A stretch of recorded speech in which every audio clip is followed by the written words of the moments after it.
seamos tontos, ya comienza el circo pronto, tenemos domadores, marionetas.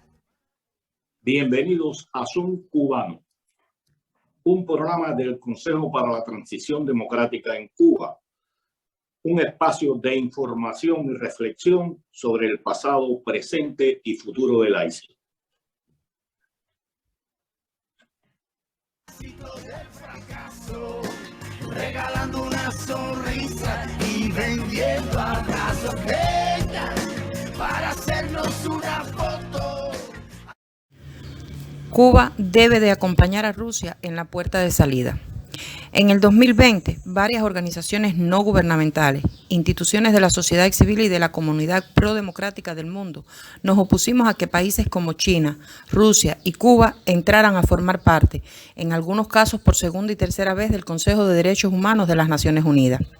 En el caso de nuestro país, ya en julio del 2019, más de 2.000 ciudadanos y ciudadanas y activistas de la sociedad civil firmamos una carta abierta dirigida a Michelle Bachelet, alta comisionada del Consejo de Derechos Humanos, solicitando una visita a Cuba a propósito de la que había realizado poco tiempo antes a Venezuela. Casi un año después, en junio del 2020, cerca de 600 cubanos y cubanas firmamos otra carta abierta, expresando entonces profunda preocupación por la facilidad con que estos países, práctica y estructuralmente violadores de los derechos humanos, ocupaban posiciones de garantes en Consejo de Derechos Humanos de la ONU, y adelantábamos la necesidad de profundas reformas en dicho organismo. Para el 2020, Rusia había acumulado un historial de violador de la Convención de Ginebra sobre conflictos armados por su atención en Chechenia, Georgia y Moldavia.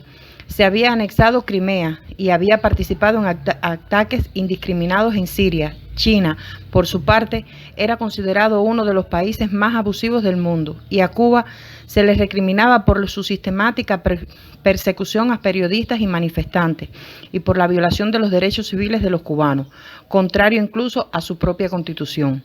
Para el Consejo de Derechos Humanos ha continuado aferrado más a la razón de Estado que a la razón humanitaria, que es su basamento. La mejor prueba es que el Consejo no puso en discusión la participación de Rusia, quien inició en el siglo XXI con sus viejos impulsos imperialistas, a partir de un importante precedente, la expulsión de Libia en 2011, cuando su gobierno desató la guerra contra su propio pueblo. La situación solo ha ido a peor. Estos gobiernos han llegado al final de su mandato y los peores presagios se han hecho realidad. China fue el germen de una pandemia universal que se ha cobrado millones de muertes, y su opacidad y falta de transparencia no nos ha permitido saber cómo y por qué ocurrió. Cuba ha recurrido a la represión y tiene encarcelado a cientos de ciudadanos inocentes con alarmantes y elevadísimas sentencias por manifestarse pacíficamente pidiendo libertad. Y su maquinaria apisonadora continúa cercando derechos con el encarcelamiento reciente de importantes líderes como José Díaz Silva, y con los juicios a celebrar contra Michael Castillo y Luis Manuel Otero, líderes del movimiento San Isidro, y contra el periodista independiente Lázaro Yuri Valle Roca, y fundamentalmente Rusia, que ha invadido injustificadamente una nación vecina, Ucrania, violando su soberanía e integridad territorial, masacrando a miles de civiles y provocando el éxodo de millones de ciudadanos cubanos. Y si bien su suspensión del Consejo de Derechos Humanos es la respuesta lógica frente a los semejantes crímenes de guerra, constituye una segunda derrota para la comunidad internacional, que una entidad como el Consejo, que se constituye para promover y defender valores, admita en su seno a países y gobiernos que destruyen el primer derecho humano, el derecho a la vida, y la convivencia pacífica de comunidades cívicas, religiosas, políticas y culturales enteras. Los derechos humanos se sitúan antes de la guerra para, entre otras cosas, prevenirla, justo porque la preocupación universal por ellos nació de la brutal experiencia de una guerra. Esta suspensión de Rusia debe llevar a una profunda reflexión y consiguiente reforma del Consejo de Derechos Humanos. El gobierno cubano, casi un decano de esta Organización de Naciones Unidas, rechazó la suspensión de aquel país aduciendo que, y citamos, hoy es Rusia, pero mañana puede ser cualquiera de nuestros países.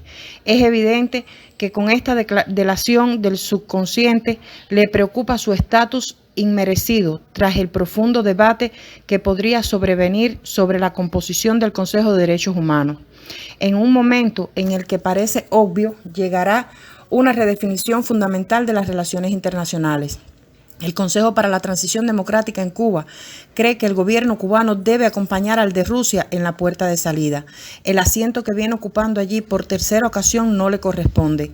Si la suspensión de Rusia sienta el importantísimo precedente de que la condición de potencia ya no será más una garantía de impunidad, se puede abrir la discusión sobre la participación misma de actores vasallos que dentro del Consejo mismo no tienen escrúpulos en apoyar y solidarizarse con los crímenes de guerra y que en sus países no hacen otra cosa que violar masiva y descaradamente su propia Constitución y los derechos humanos.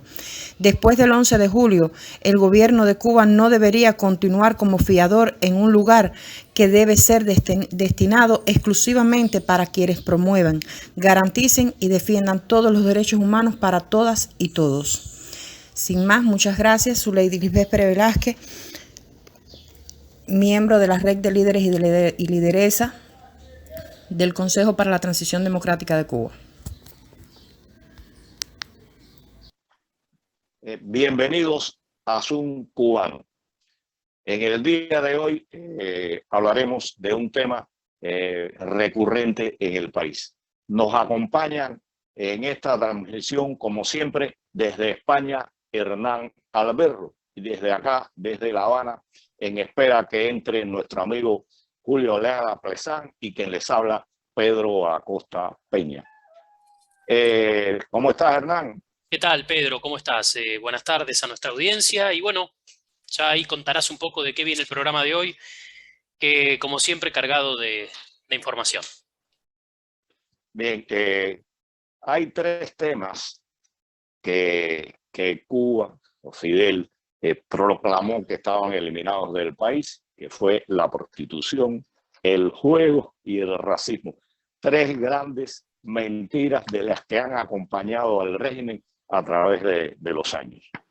Hoy hablaremos del racismo y para ello contamos con la presencia de David Osni, músico, artista de la plástica y defensor de los derechos humanos, y con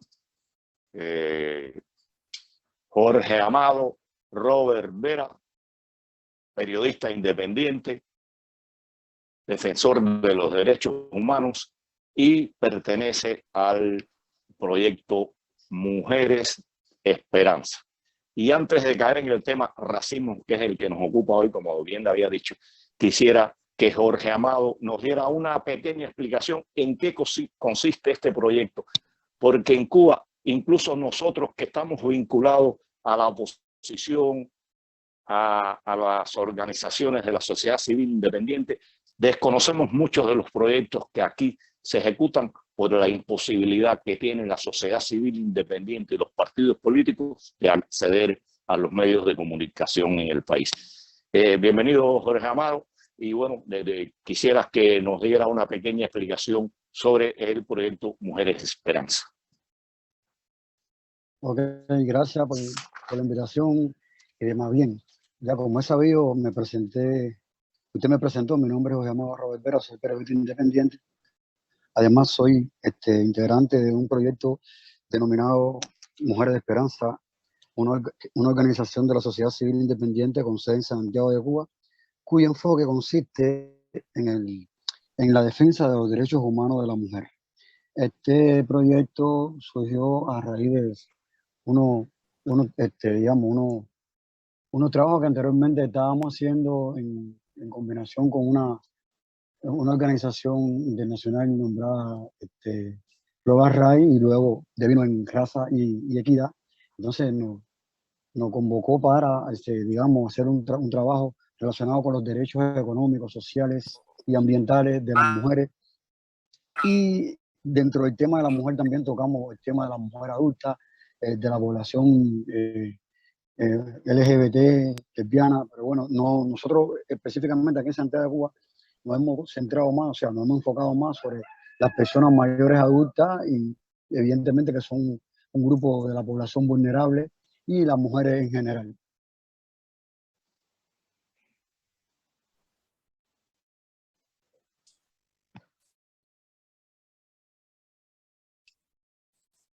Pedro. Bien, gracias por esa explicación. Siempre debemos recordar que estamos transmitiendo para América.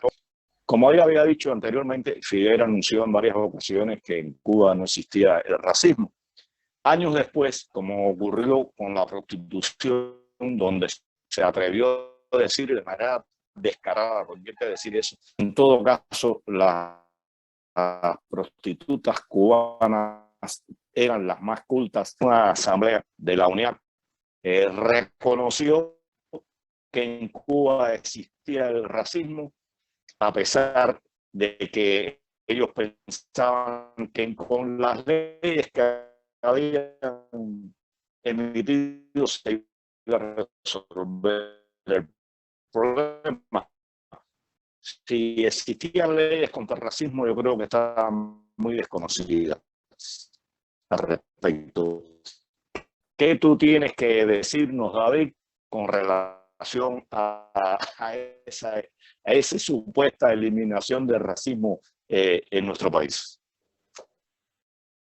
Bueno, buenas tardes. Muchas gracias por invitarme otra vez a este programa. Personalmente, David, me he involucrado. ¿Me escuchan? Perfectamente, perfectamente. Ok. Personalmente, me he involucrado sí. en proyectos, en proyectos negros desde mi incursión en el arte cubano. Entro a través de la cultura hip hop en Cuba, trabajando con proyectos como Grupo 1, que crearon el primer festival de rap cubano, con Omnizona Franca y con muchos proyectos. Y posteriormente conozco gente como el Comité de Integración Racial y siempre he estado muy conectado con grupos humanos que están preocupados por este asunto de la raza. ¿Qué pasa en Cuba? En Cuba, sencillamente lo que pasó fue que Fidel Castro en algún momento dijo, aquí sencillamente se acabó el racismo y no hay que hablar más sobre el tema. Esa fue su postura. No se habla más sobre el tema, no se discute más sobre el tema, ya el racismo se acabó. Y como todo este sistema que cercena la parte real y humana en todos los sentidos, raza, género, pero entra en cultura, comercio, en lo que sea. Los seres humanos tienen una tendencia como sociedad. Y el racismo en Cuba, incluso cuando la República, después de los Mambises, que en el 1912 hubo una masacre de negros, aquí en Cuba nada de eso lo enseñan en las escuelas cubanas. En las escuelas cubanas, por ejemplo, en el sistema de educación, es un sistema de educación eurocentrista. Uno tiene que en la calle enterarse de toda esta cultura africana que nos llega como herencia, de su sabiduría, de su medicina, de todo esto se aprende en la calle. Todo lo que tenemos de negro lo aprendemos en la calle. En las escuelas, sencillamente es un sistema de educación eurocentrista. Entonces, ¿qué pasa? Que el racismo continuó. Como es un racismo extraño en Cuba, porque en otros países como, no sé, Estados Unidos o Europa, existe racismo de tipo como regionalista, ¿no? Como yo soy de este país y el que no sea de aquí es una raza, no sé, inferior. Y entran latinos, negros, indios, entra todo el mundo. En Cuba, sin embargo, hay un racismo como tiene degradaciones, que un negrito más claro supuestamente ha adelantado la raza y puede ser racista con un negro un poco más oscuro. Entonces, hay tremendo racismo en las instituciones, en la televisión cubana. Podemos decir que el único protagonista negro así en una película cubana ha sido Benny Moré, porque no podían poner un blanco, pero te das cuenta en el mismo Instituto de Radio y Televisión Cubana cómo el racismo en los trabajos, en donde quiera el racismo se mantiene constantemente.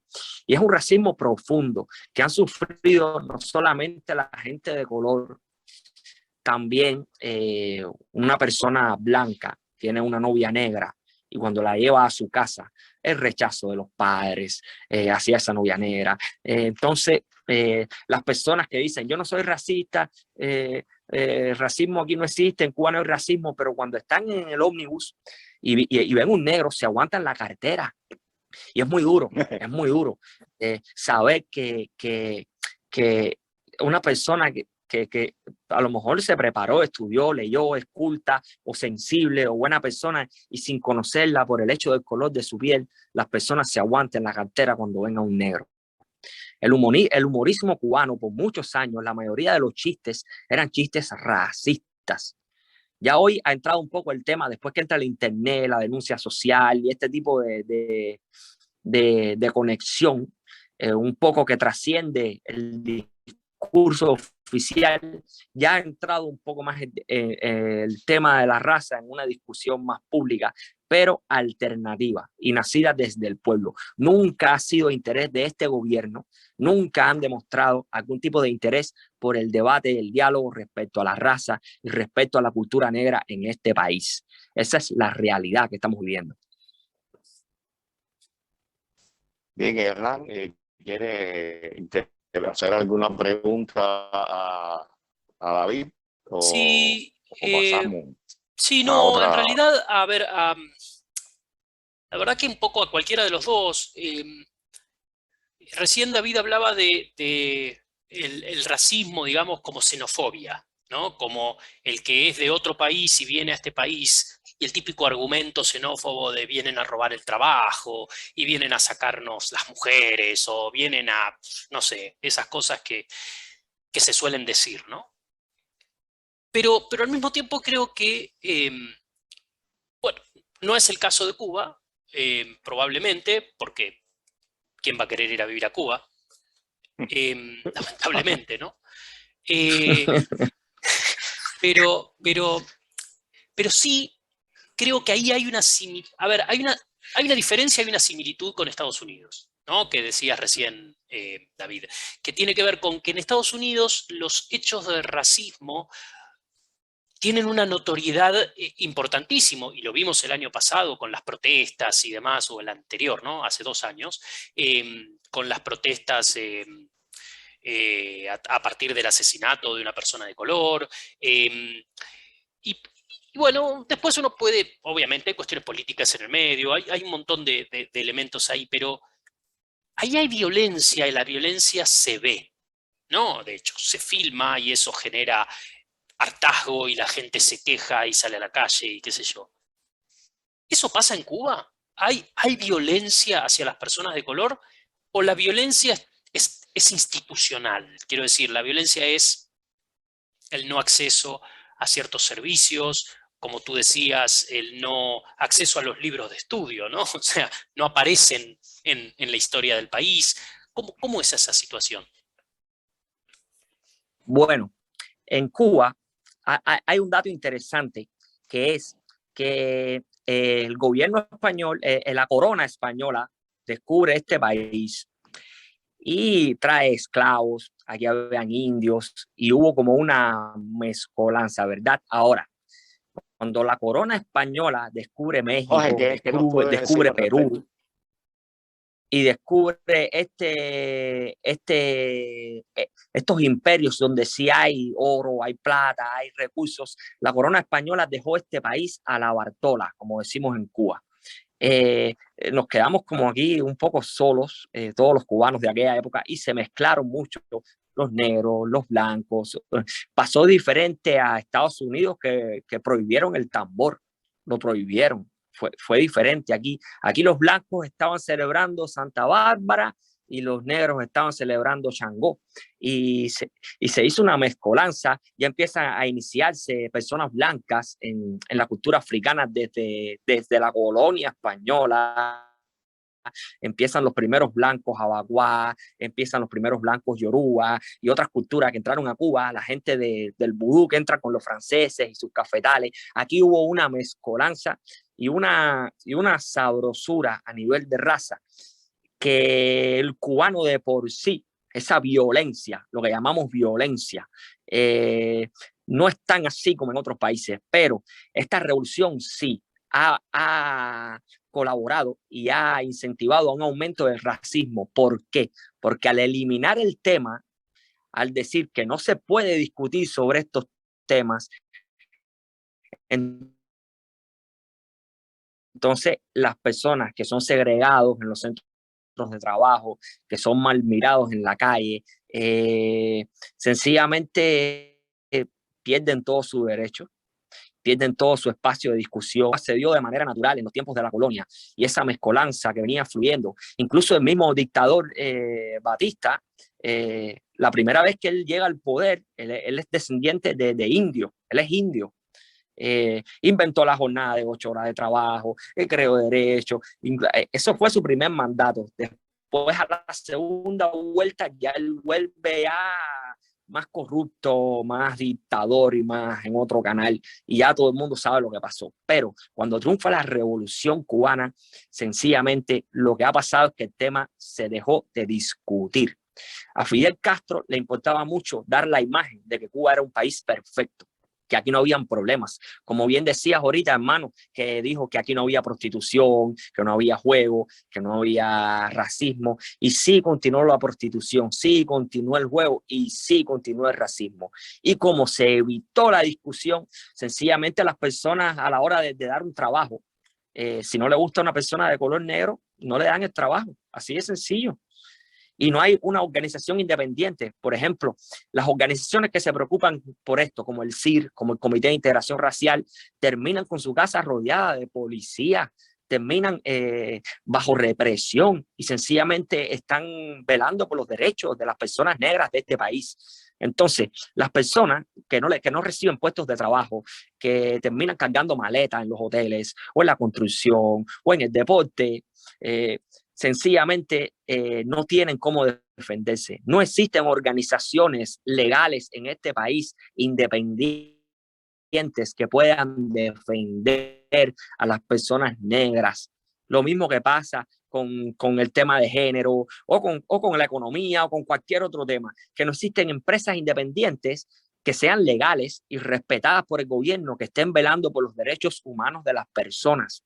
Entonces, ¿qué pasa? Que el racismo institucional de Cuba, en las instituciones, en el cine, en la televisión, en las empresas laborales, el maltrato a las personas negras, en los mismos humoristas, como yo decía ahorita, a ese nivel sí hay mucha violencia. Hay mucha violencia porque es muy violento que tú no puedas acceder a un trabajo o a una posición, o que sencillamente seas el último de la cola en cualquier elemento de la sociedad por tu color, sin importar tu preparación personal como ser humano. Y eso sí, en este país es un estándar y no se permiten las organizaciones independientes que velen por este asunto. Y en ese sentido, sí, hermano, respondiendo a tu pregunta, hay mucha violencia. Hay mucha violencia porque no hay derechos, porque tienen la boca tapada y no están en la discusión.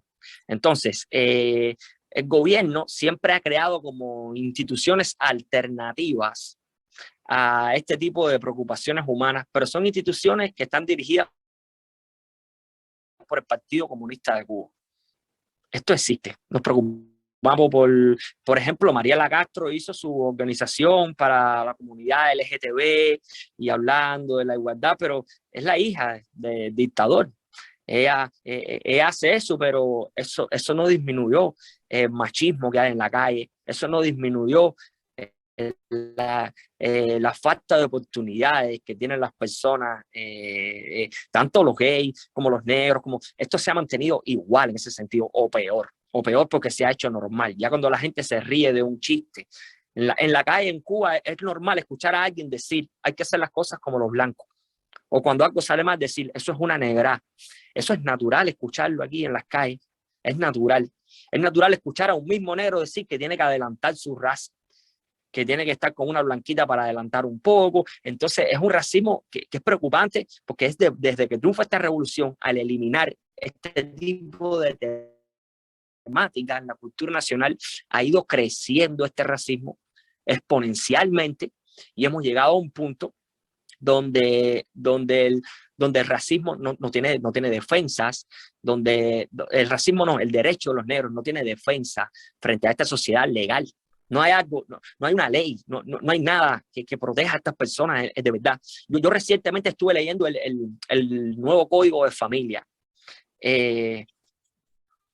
Lo leí completo. Muy bonito, todo suena, pero en verdad hay un artículo que es el artículo 9, donde ellos dicen que no pueden respetar ese código literalmente, porque hay que tener en cuenta el momento histórico y ese tipo de cosas que decía el comandante antes de hundir un remolcador y asesinar a 10 niños, o minutos antes de fusilar a 3 jóvenes. Decía esto, que le pasaba por encima a la ley o a la Constitución o a lo que sea, porque hay que tener sentido del momento histórico. Y entonces Cuba es un país que está lleno de este tipo de leyes ambiguas, donde un partido está por encima de cualquier institución de esta sociedad. Es el único partido, es como el tiempo de la iglesia medieval, que la iglesia tenía más poder que el Estado y se metían en todo. Y a cualquiera lo colgaban y lo quemaban en una hoguera por inventar, no sé, una ducha o cualquier invento que se le ocurriera a un ser humano. Aquí pasa igual. Y el racismo en ese sentido sí existe y ha crecido exponencialmente desde que triunfó esta revolución. Me gustaría, David, darle la palabra a Jorge. No sé, Jorge Amado, si tú quieres agregar algo al respecto, digo, en términos de esto que estábamos hablando con David, ¿no? De la presencia de violencia física. A ver, me preguntaba si hay un tema de invisibilidad estratégica, ¿no? Como hablábamos en otro programa con respecto, y tú lo citabas recién, David, con respecto a la mujer, ¿no? Que entonces, claro, como no hay estadísticas de femicidios, como no hay estadísticas de violencia de género, entonces la violencia de género no existe, o casi no existe, ¿no? Entonces, algo parecido pasa también con el racismo, Jorge. Sí, a ver, yo concuerdo con muchas cosas de lo que acaba de aclarar acá David. De hecho, se ve una negación histórica de racismo por parte del Estado que ha sido usada para criminalizar la movilización social, para eliminar el mismo. Eso es algo que él decía.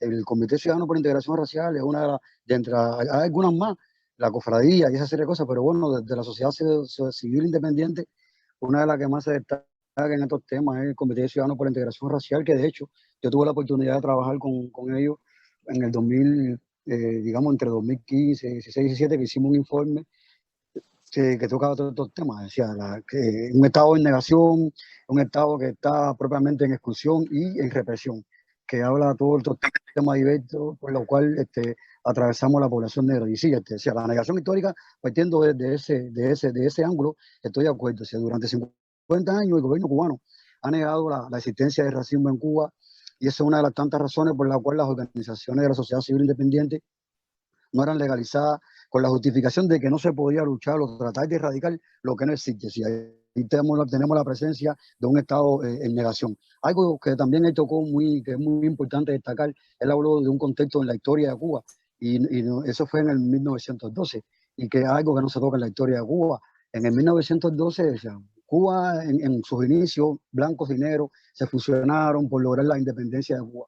Una vez que Cuba logró la independencia de España, bueno, los negros, que eran mayoría en la presencia mambisa, incluso con cargos altísimos dentro de las filas mambisas, quedaron proscritos sin el derecho de votar. Y a raíz de una cláusula, la cláusula 217, que dijo Morúa, que los negros se pueden organizar, pero no desde un partido, eso generó que el gobierno de José Miguel Gómez arremetiera contra estos independientes del color, que la mayoría, o sea, los fundadores del Partido Independiente del Color, digamos, Barito Tenó, Periboné, Gregorio Sorín, casi todos eran lugartenientes de Antonio Maceo, un ícono aquí en la historia de Cuba, dentro de lo que es los próceres de la independencia, y todos fueron asesinados en aquella época. Eso nunca en la historia de Cuba se ha tocado, y no queda esa laguna. Y entonces, ¿qué es lo que ha sucedido con el tema del racismo? Evidentemente, a partir de que hubo un decreto que decretó, es decir, lo que no logró en 8 siglos, Fidel en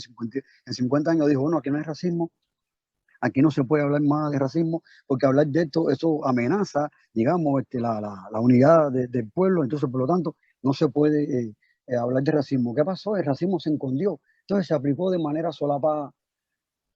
Ahí tuvo ahí objetivo, subjetivo y se aplicó de manera solapada. El ejemplo que pone Oni, que un ejemplo, alguien va a buscar un trabajo y si no le gustaba porque la persona era negro, sencillamente no se lo daba y entonces esa persona quedaba en total de protección. Y así ocurre con todo, con la comunidad LGBT. Si nosotros, los afrocubanos, la población, que somos una población históricamente discriminada, como la comunidad LGBT, durante estos tiempos hemos sufrido todo ese tipo de exámenes y gracias, como el regreso del Internet, es que la gente ha podido denunciar y visibilizar la realidad por la cual hemos estado atravesando. No sé si hasta aquí explica lo que, o Sí, responde lo por que usted supuesto. quiere saber al respecto. No, muy claro, Jorge.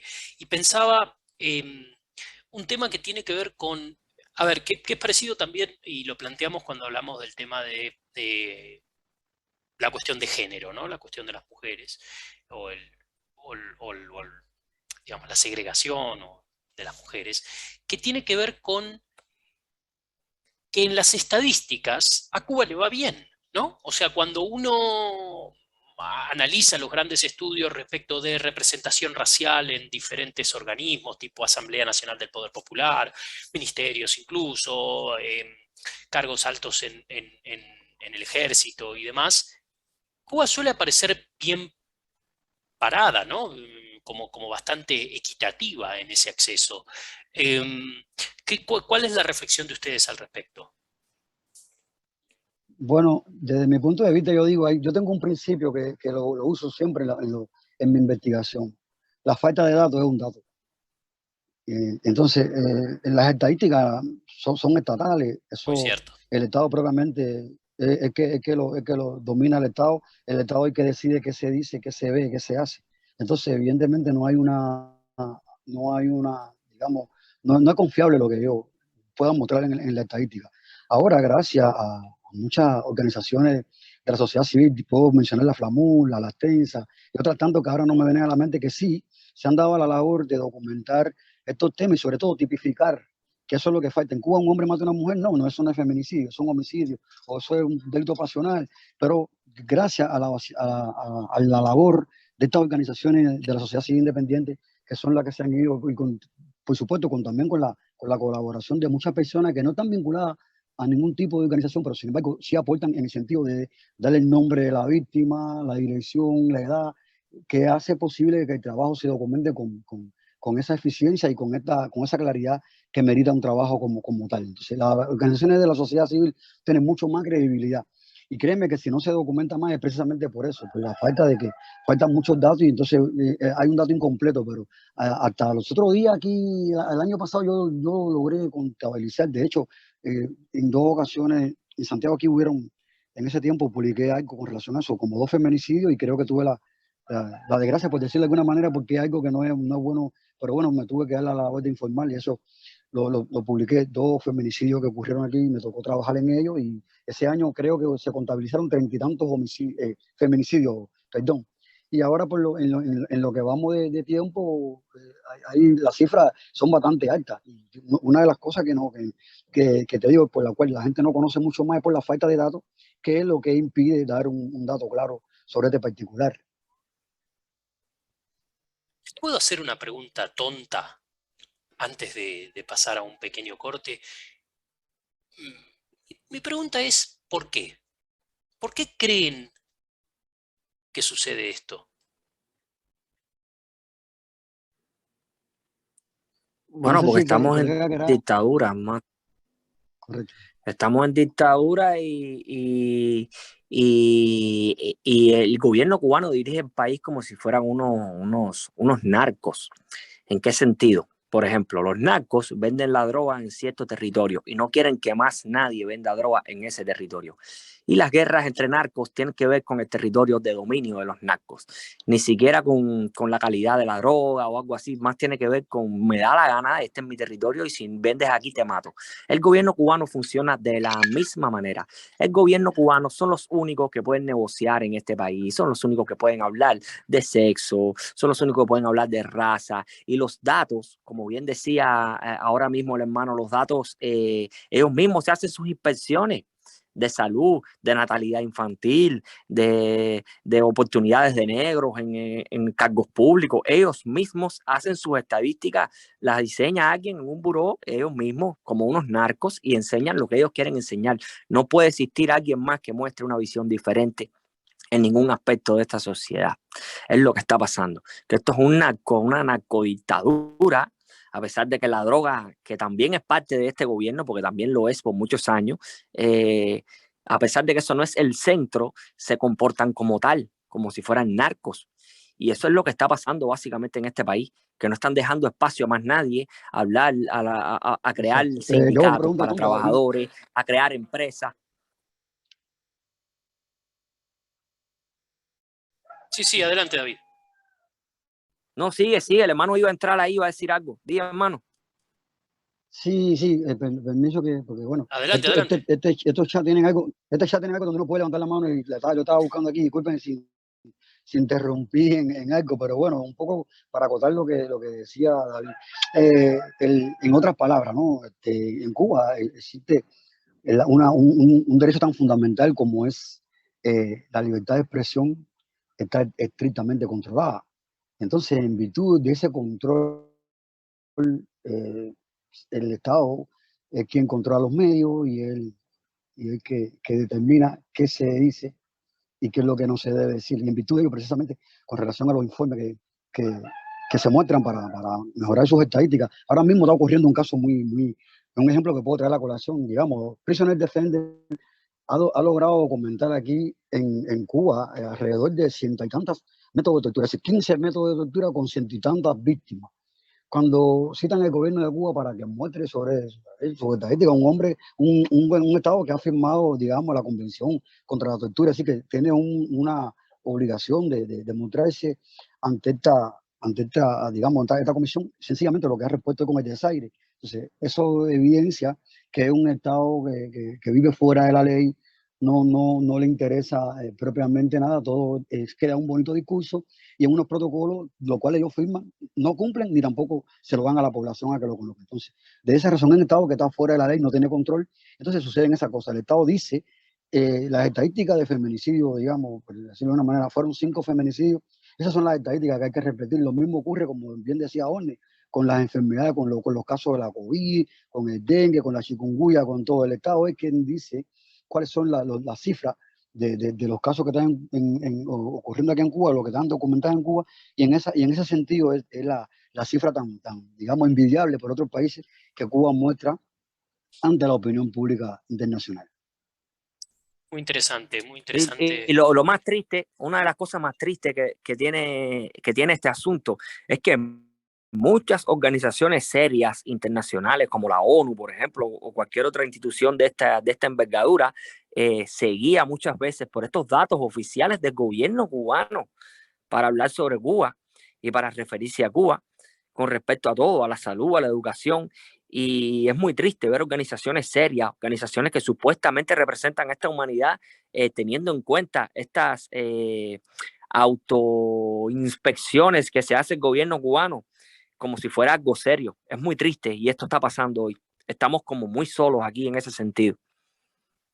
Muy interesante, muchas gracias. Le voy a dar la palabra a nuestro colega en forma virtual, digamos, a Julio Aliaga, que siempre nos trae alguna pieza musical para compartir con nosotros.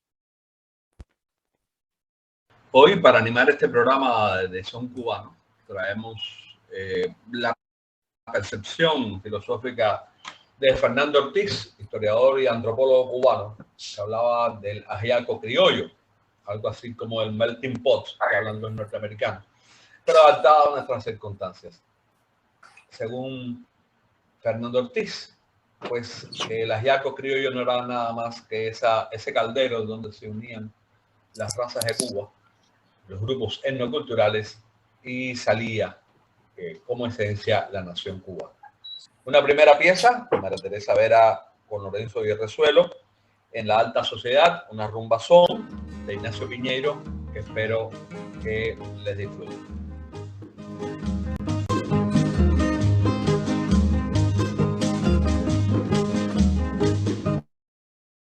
La sociedad quisieron jugar diablito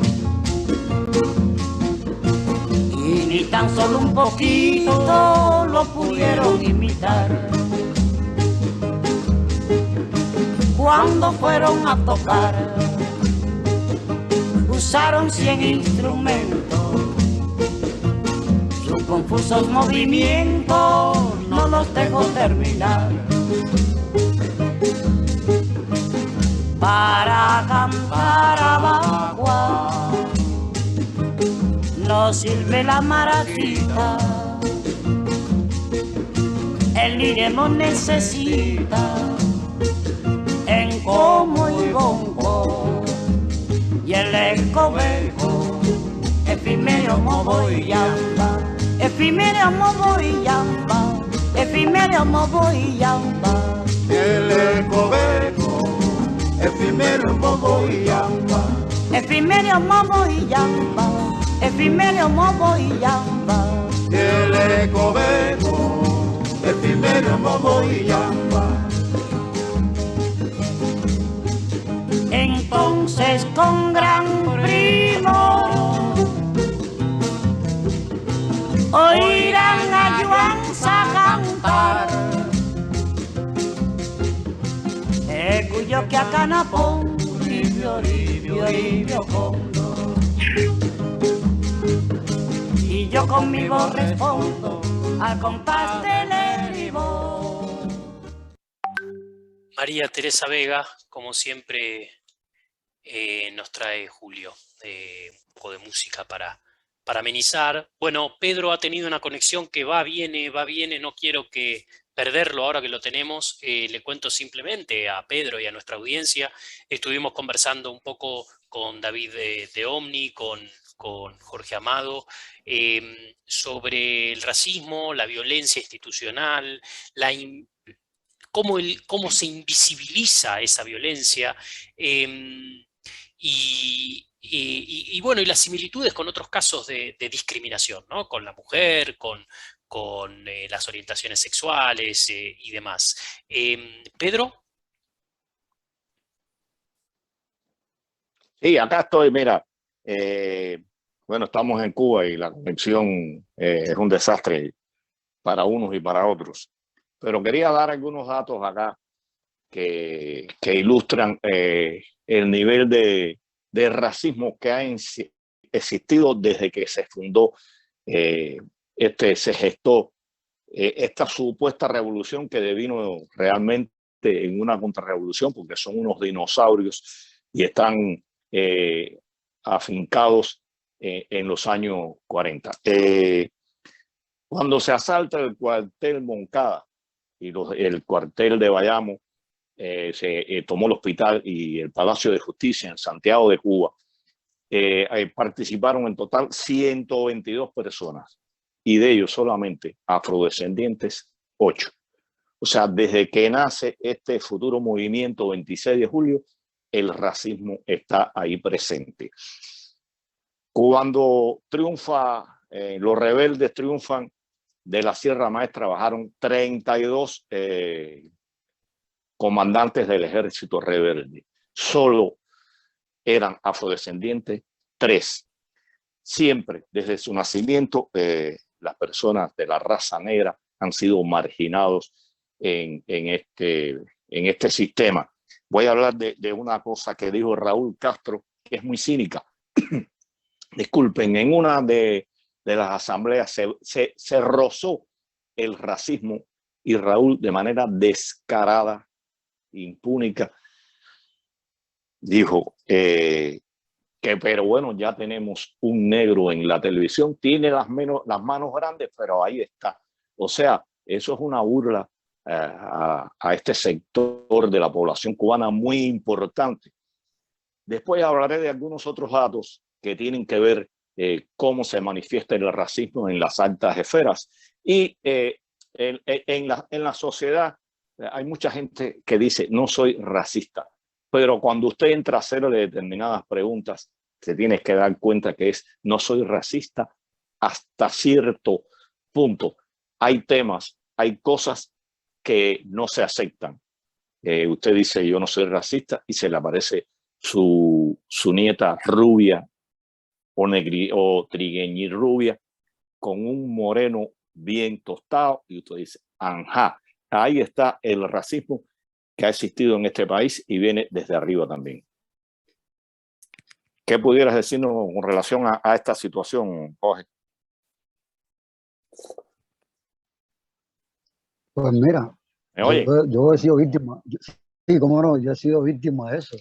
Yo generalmente, si te muestro la cámara, yo soy un negrito bien tinto, déjame abrirte para que tú veas vas a ver cuál es mi color. Y entonces, en ocasiones he tenido parejas que han tenido, o sea, son un poco más claras que yo, no es que sean blancas, simplemente han sido más claritas, y las familias han dicho, oh, para negro los galderos de la casa, eso, eso es natural. Si en Cuba se discrimina a la persona tan fácilmente como decir eso, el más negro los galderos, el negrito, la negrita, esos peyorativos se utilizan, y para mucha gente eso es normal, es decir, porque no hay una conciencia, que era lo que decía ahorita Orni, no se ha educado, evidentemente, para hacer una sociedad partiendo de la lógica que planteó también en el Oni, que decía que somos somos una mezcolancia, por decirlo de alguna manera, un ajiaco, como decía don Fernando Ortiz. Nosotros no, como sociedad, no hemos estado educados precisamente para mirarnos como una sociedad diversa, multirracial, multiétnica, no estamos educados para eso. Entonces tuve alguien que se ve con un poquito, porque negro en Cuba soy yo, digamos, negro en Cuba soy yo, ya alguien que se ve un poquito más clarito que yo, es marroncito claro, es mulatico, otra cosa, no es negro, no, porque tampoco ni siquiera hay conciencia racial. Entonces se sigue discriminando. Este tema racial en Cuba es muy profundo, precisamente porque se basa desde la pigmentocracia. Yo soy un poquito más claro que yo no soy negro, el negro soy yo porque soy el más tinto. Entonces esas cosas, hay personas que te discriminan sabiendo ellos ni siquiera saben que son negros, simplemente porque tienen un color más claro que el tuyo, y te toca a ti ser el negro, el morenito, el novio tener una novia mucho más clarita que tú, y la familia de la novia se creen que son blancos y evidentemente te discriminan por eso, con esa normalidad. Y ellos no son blancos, precisamente, pero se parte de la pigmentocracia. Así. Negro es este que está aquí, pero yo no, ya ustedes son mulaticos, marroncito claro, otra variante. No. Es así, es lamentable, pero no hay conciencia racial, ni estamos tampoco educados para la sociedad que somos, una sociedad multiétnica y multirracial.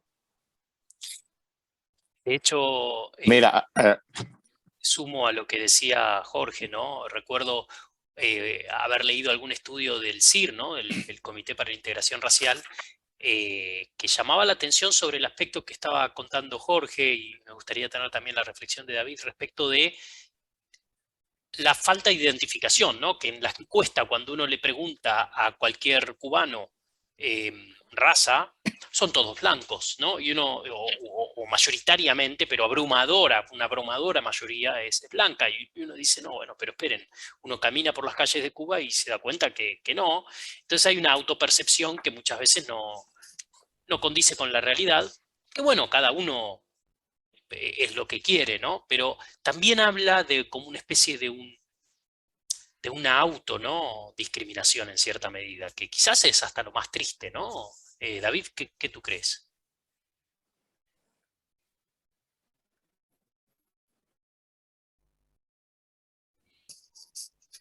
¿David?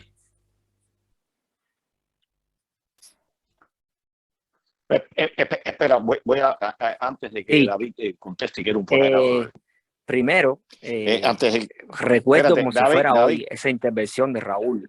¿Me oye? ¿Me escuchan? Aguarda un segundo que quería hacer un comentario previo, Pedro. Adelante, Pedro.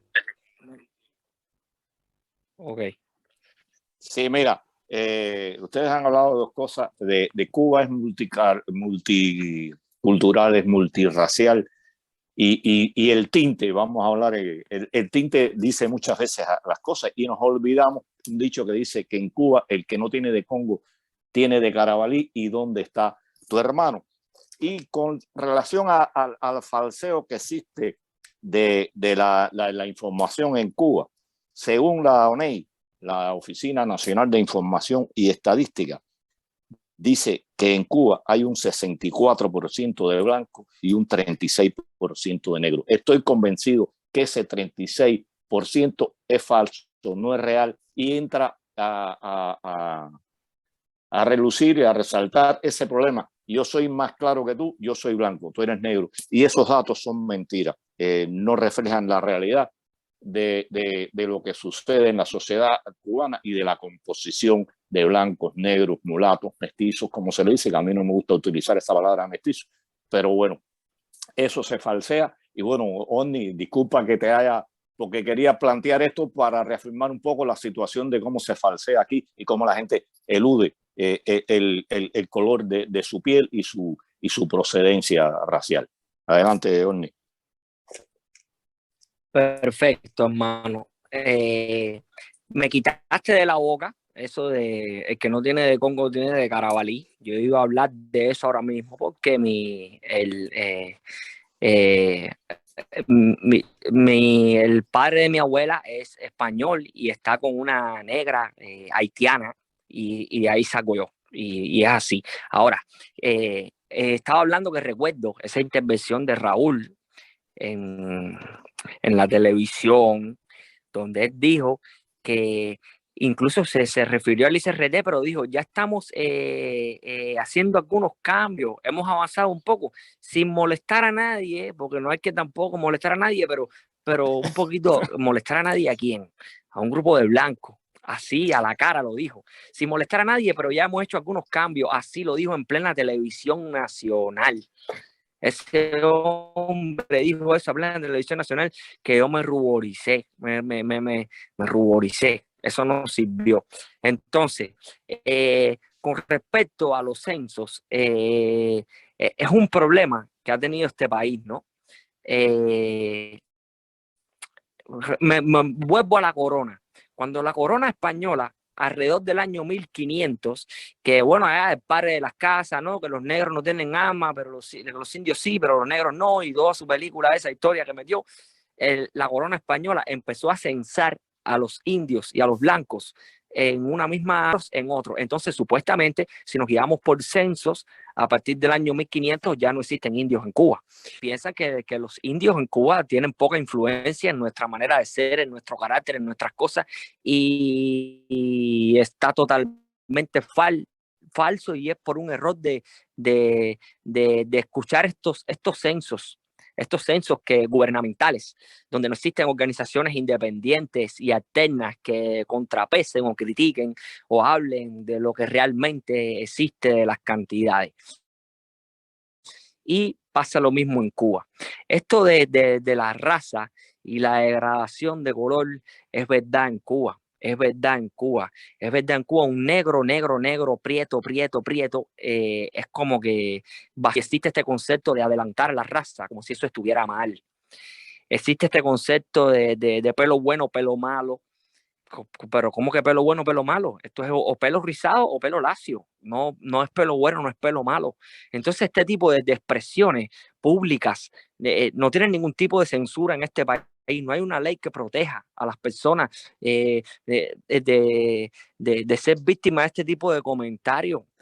Son comentarios que ya están de más. Estamos en el 2022.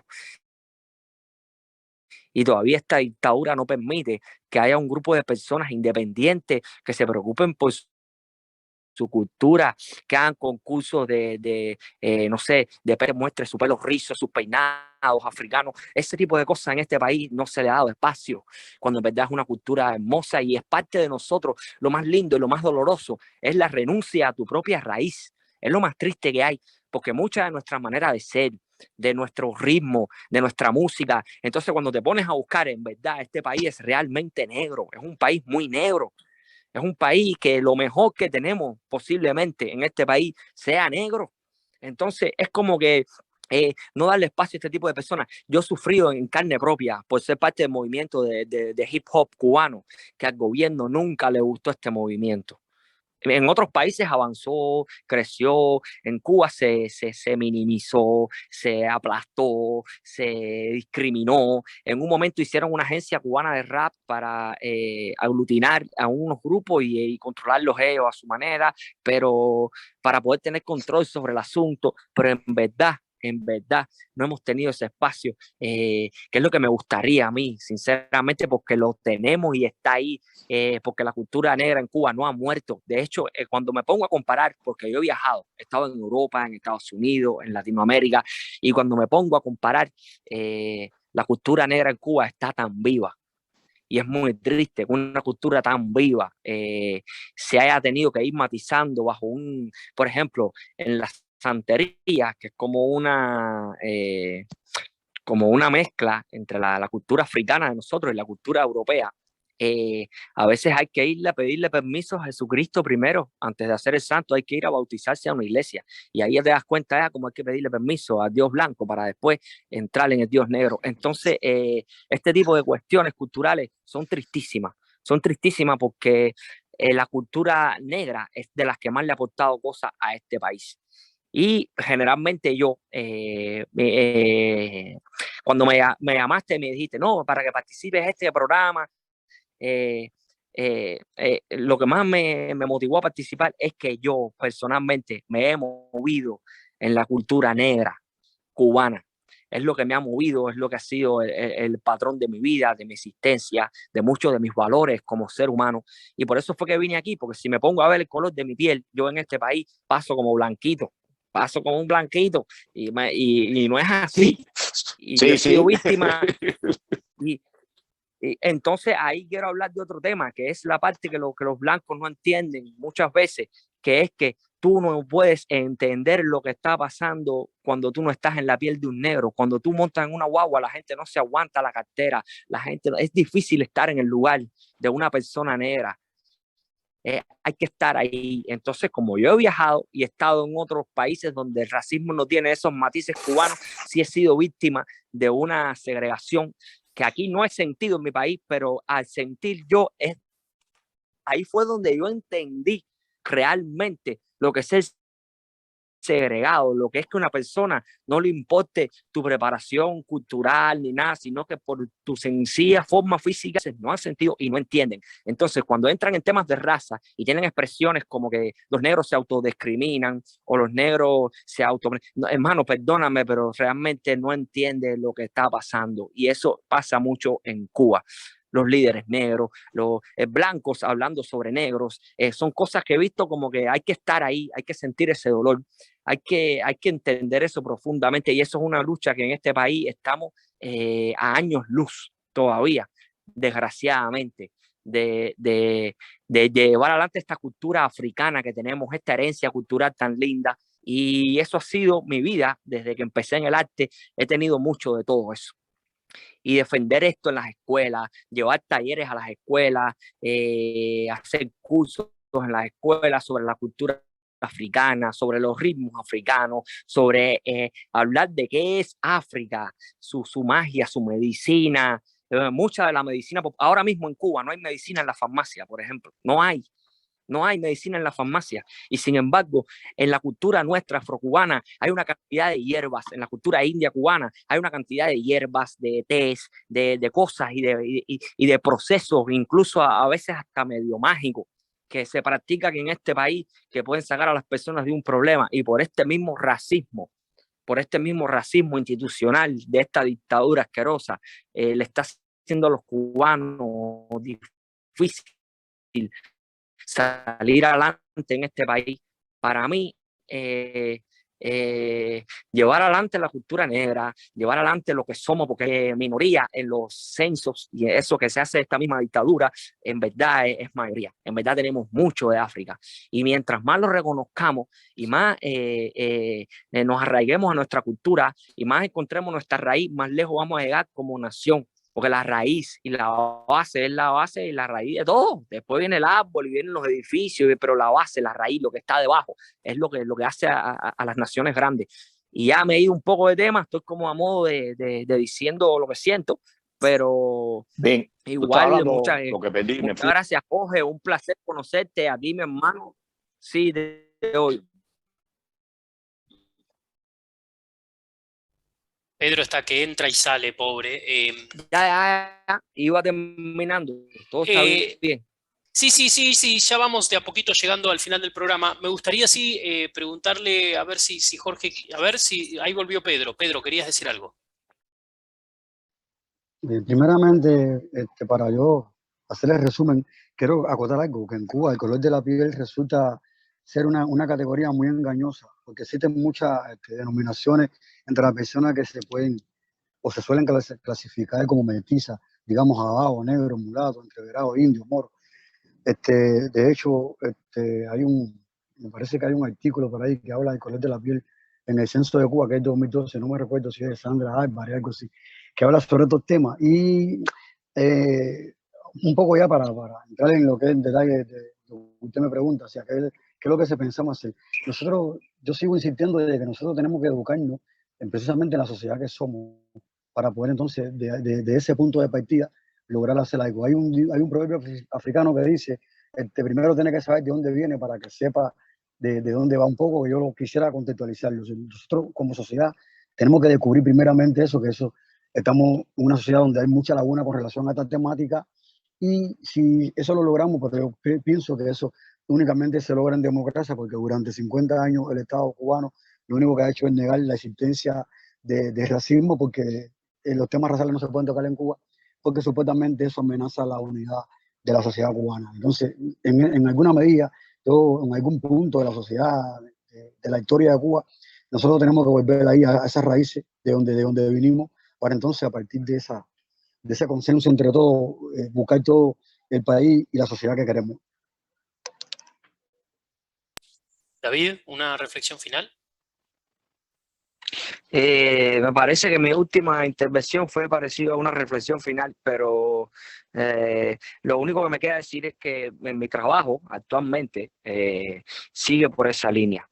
Estoy trabajando con estos grupos, ahora mismo estoy grabando un disco de una banda de reggae cubano, que es música reggae en Cuba no se le dio nunca una entrada, no se le dio nunca un permiso como para triunfar y crecer, cuando en verdad se asimiló muy bien por parte de la población, siempre le gustó. O sea, todos estos ideales africanos, o sea, sean de Etiopía, y no sé dónde, aquí siempre ha habido ese maltrato de parte del gobierno. Mi reflexión final es que yo voy a seguir trabajando con esta cultura y aportándole estos valores a la sociedad. Y aprovecho este espacio para decir que estoy en total disposición de ayudar con mi cuerpo, con mi talento, con lo que pueda aportar